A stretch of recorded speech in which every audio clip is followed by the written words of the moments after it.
জি, আসসালামু আলাইকুম। আমাদের আজকের আরেকজন পেশেন্ট ফরহাদ ভাই, ওনার বাড়ি হচ্ছে বরগুনা, বরিশাল বরগুনাতে। ওনার ফিস্টুলা ছিল।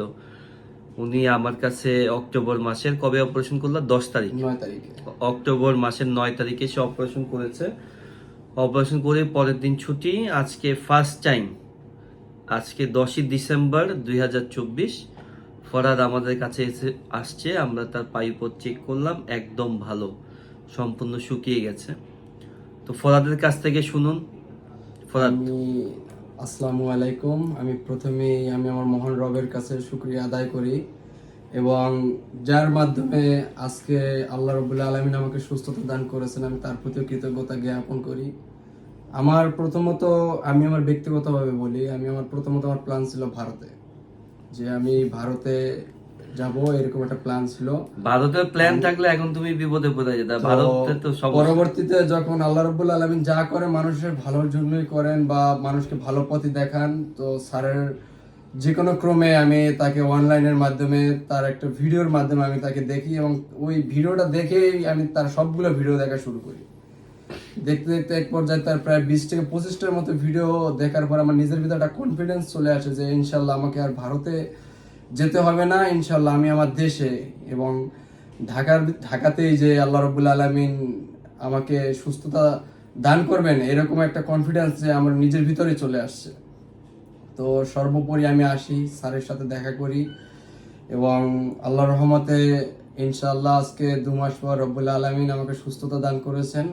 তো আর একটু আগেই সুস্থতা হয়েছে, তো স্যারের কাছে আজকে প্রথমবারের মতো আসলাম স্যারের সাথে দেখা করার জন্য। কোনো ধরনের ড্রেসিং তো লাগে না, কোনো ড্রেসিং নাই। ড্রেসিং এগুলা মানে সম্পূর্ণটাই এটা একটা ভাউচার। ড্রেসিং জিনিসটা একটা ভাউচার। আমার অলরেডি একজন কাজিন এর সেম প্রবলেম আছে, তো ও এটা আমি বলতে চাই না, স্বনামধন্য একটা মেডিকেলে এর আগে অস্ত্রোপচার করছে। তো ওর ড্রেসিং করতে করতে আমার আঙ্কেল আমাকে ফোন দিতে হচ্ছে, তুমি কি ড্রেসিং করো? আমি বলি কিসের ড্রেসিং? আমি তো কোনো ড্রেসিং তো আমি এই বিষয়ে কিছু জানি না।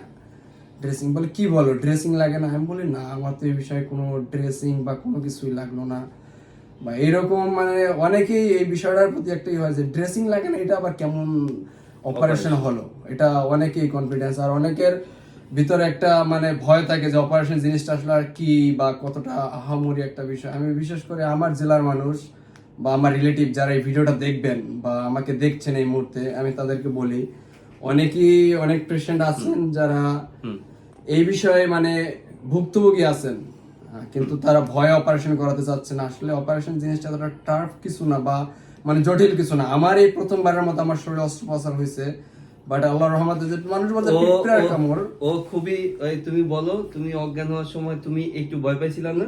হ্যাঁ, আমি প্রথমে একটু নার্ভাস ছিলাম। আমার ইতে ছিল, কিন্তু পরবর্তীতে যে আমি কোনো কিছু বুঝতে পারি না। অনেকে বলে যে এটা পিঁপড়ার কামড়, আসলে এটাও নাই।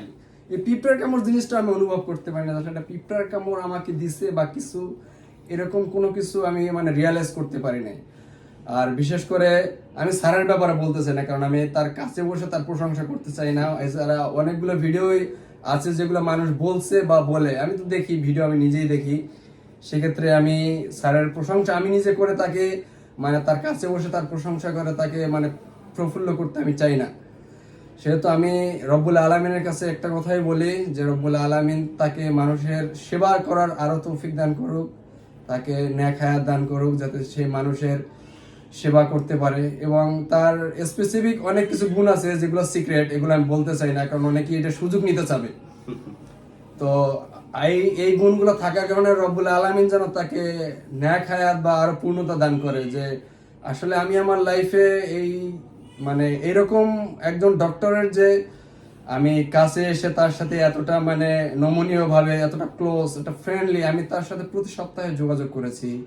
আমি প্রতি সপ্তাহে এমনকি আমি একটা জিনিস অবাক হয়ে যেতাম যে আমি মেসেজ দেওয়ার সাথে সাথে একটা মানুষ কিভাবে রিপ্লাই দেয়, আর কি কোনো কাজ নেই বা কিছু, ফ্রি থাকলে ডক্টর কিভাবে সম্ভব যে অনেক সময় অনেক ডক্টরের সাথে কথা বলার জন্য তো তার পিএস এর সাথে আগে 3 দিন আগে বুকিং দিতে হয়, কিন্তু আমি একজন ডক্টরের সাথে এতটা ক্লোজলি আমার সবকিছু আমার মাঝখানে একটু পেটে ব্যথা হয়েছিল, আমি সাথে নক দেওয়ার মাত্র 2 মিনিটের ভিতরে স্যার আমাকে ট্যাবলেট সাজেস্ট করলো।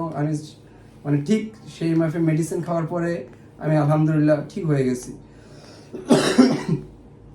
সর্বোপরি যে আমি একটা কথা বলবো আপনাদেরকে, এই যারা বরগুনা জেলা থেকে দেখছেন বা আমাকে যারা চিনেন, অনেকেই আমাকে চিনেন ইনশাল্লাহ, বরগুনা জেলা থেকে যে ভিডিওটা আমাকে যারা দেখছেন তারা রিসেন্টলি আমি এই ভিডিওতে আমি একটা কমেন্ট করবো নিচে, তো ওই কমেন্ট অনুযায়ী আপনি আমার সাথে যোগাযোগ করে, বিশেষ করে বরগুনা জেলা থেকে যারা ঢাকা শহরে আসবেন এই বিষয়টা আমি একটা ক্লিয়ার করি, কারণ আমার জেলার মানুষকে আমি খুব বেশি ভালোবাসি। যারা আসবেন তারা বিশেষ করে মঙ্গলবারে, যেমন আজকে মঙ্গলবার এরকম টাইম আসবেন। স্যার আপনি যে সপ্তাহে দুই দিন অপারেশন করেন, এটা আসলে কেউ জানে না। এই বিষয়টা আসলে কোনো ভিডিওতে আপনি বলেন নাই, আমি এই বিষয়টা কিন্তু মনে মনে কিন্তু আমি এটা রেখেছি। স্যার সপ্তাহে 2 দিন অপারেশন করে থাকেন, বুধবারে এবং বৃহস্পতিবারে।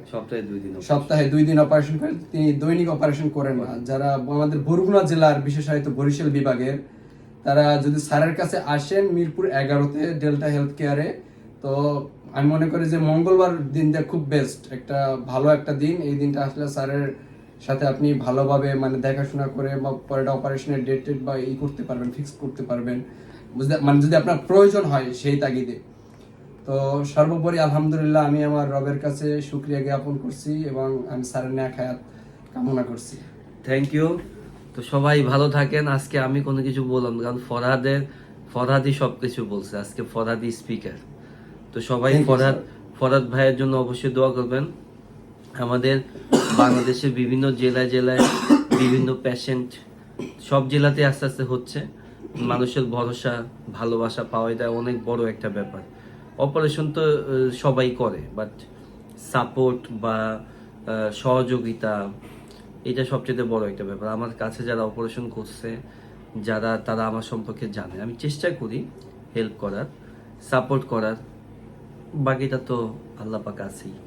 তো ঠিক আছে, সবাই ভালো থাকেন। আসসালামু আলাইকুম।